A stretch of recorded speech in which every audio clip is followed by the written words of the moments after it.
A continuación se presenta la simulación en Automation Studio de la secuencia propuesta en el laboratorio. Bueno, lo primero que vamos a hacer es oprimir el botón de flujo continuo y después el de principio, ya que al oprimir el botón de flujo continuo ya se cierran los conectores abiertos de KFC. Cuando se oprime el botón de principio, inicia toda la secuencia, empezando por A+. Al final se puede observar en la última línea, que es la que nos dice que ya terminó el ciclo una vez, o sea, ya se hizo la secuencia una vez. Entonces cuando ya se haga esa secuencia se va a guardar en el relé K6 y este va a dar la señal de que se active el botón del relé K7, lo que hace que se vuelva a empezar la secuencia con el conector K7, que está en paralelo al botón de principio.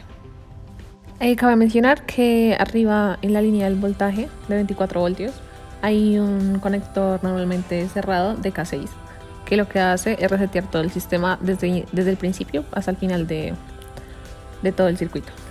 Ahora sí, para empezar la secuencia, cuando oprimimos el botón de principio, se va a guardar la señal en un reset, el cual hace y le da como la señal a que se active Y1, que es la válvula que controla el cilindro A, para realizar A+. Para realizar B+, tienen que tocar el sensor KK1 y tienen que, como se guarda una señal en K2, entonces también tiene que cerrarse ese conector de K2.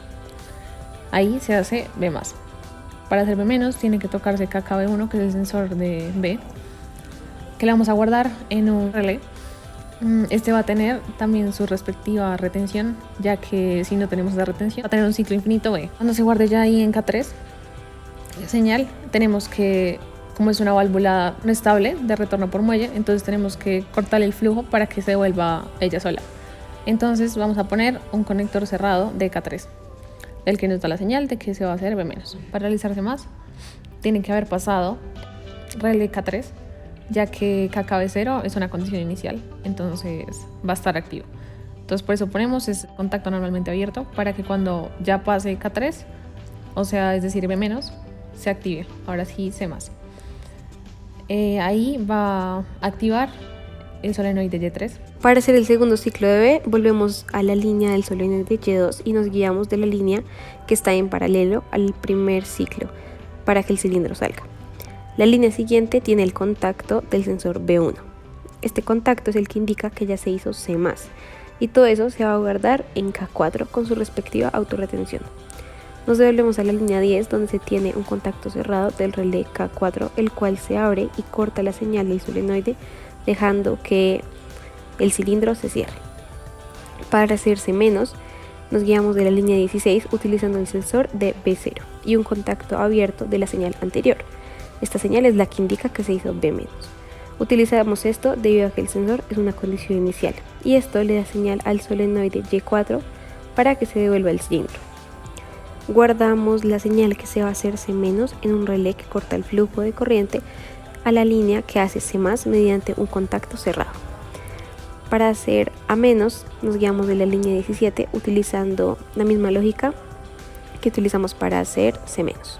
Utilizamos un sensor de C0 y un contacto abierto de la señal anterior. Esta señal es la que indica que se hizo C-, debido a que pues es una condición inicial. Y esto le da señal al solenoide Y5 para que devuelva el cilindro.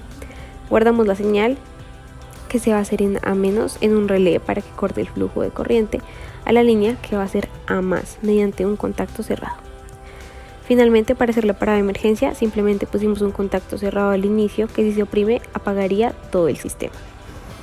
Para hacer el cassette tenemos que crear un botón, el cual también va a tener su propio relé, que va a guardar la señal de que se oprimió ese botón. Va a estar conectado la parte de abajo a 0 voltios, la de arriba 1 voltaje y la otra va a estar conectada a un conector abierto de este mismo relé. Ese conector abierto también va a estar conectado a Y4 y a Y5, que son los que vamos a devolver a su posición inicial.